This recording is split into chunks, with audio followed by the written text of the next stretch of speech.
அந்த கோம்பாவில் பிரதேசத்துக்கு அந்த மக்களினுடைய விருப்பத்துக்கு மாறாக பலாத்காரமாக அங்கே தற்காலிக வீடுகள் அமைத்து அவர்கள் வற்புறுத்தலின் பேரிலே அவர்களை குடியேற்றுவதற்கான முயற்சிகள் நடைபெற்றுக் கொண்டிருக்கின்றன.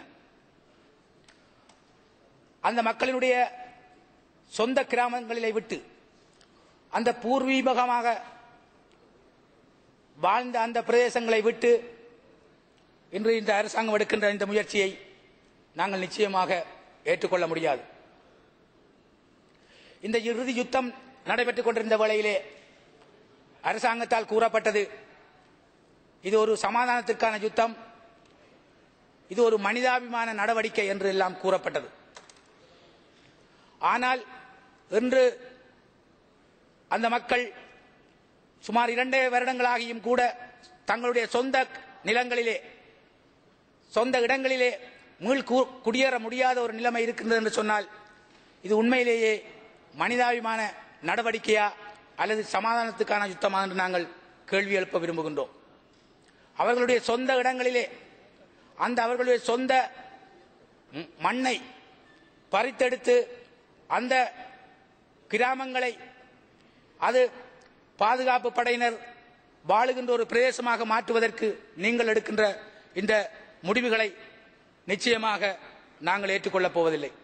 இங்கே மன்னாருக்கு புதிதாக அரசாங்க அதிபரை சிங்கள பெரும்பான்மை இனத்தைச் சேர்ந்த ஒருவரை நியமிப்பதற்கான நடவடிக்கைகள் எடுக்கப்படுவதாக நாங்கள் அறிகின்றோம். சுமார் 9 மாதங்களே புதிய அரசாங்க அதிபர் வந்து அவர் பாரம் எடுத்து இப்பொழுதுதான் அந்த மன்னார் அவர் வேறு மாவட்டத்தைச் சேர்ந்தவராக இருந்தாலும் இப்பொழுது அந்த மன்னார் மாவட்டத்தை கற்று அங்கே அந்த மக்களினுடைய மனங்களை வென்று அங்கே தொடர்ந்து சேவை செய்வதற்கு விருப்பம் தெரிவித்துக் கொண்டிருக்கின்ற ஒரு நிலைமையிலே இரவோடு இரவாக அவர் கொழும்புக்கு அழைக்கப்பட்டிருக்கின்றார், அவர் இடமாற்றம் செய்யப்பட்டிருக்கின்றார். ஆகவே இந்த நிலைமையிலே 100க்கு 100% தமிழ் பேசும் மக்களை கொண்ட மன்னார் மாவட்டத்திற்கு சிங்கள பெரும்பான்மை இனத்தைச் சேர்ந்த ஒரு அரசாங்க அதிபர் தேவைதானா?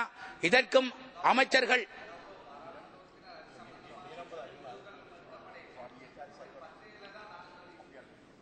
நாங்கள் அறிகின்றோம். ஆகவே அது எடுக்கக்கூடாது. அப்படியான நடவடிக்கைகள் இருந்தால் அதை உடன் நிறுத்த வேண்டும் என்று கேட்டுக்கொள்வதுடன் அரசாங்க அதிபர் தற்போது இருக்கின்ற அரசாங்க அதிபர் வேதநாயகம் அவர்கள் என்ன தவறு செய்தார், அவருடைய பணிகளிலே அவர்களுடைய சேவையிலே நீங்கள் கண்ட குறைபாடு என்ன என்று நான் கேட்க விரும்புகின்றேன். ஆகவே திட்டமிட்டு இனப்பரம்பலை குறைக்கின்ற இந்த நடவடிக்கையை இந்த அரசாங்கம் தொடர்ந்தும் ஏற்படுத்தக்கூடாது என்று இந்த சபையிலே நான் கேட்டுக்கொள்கின்றேன்.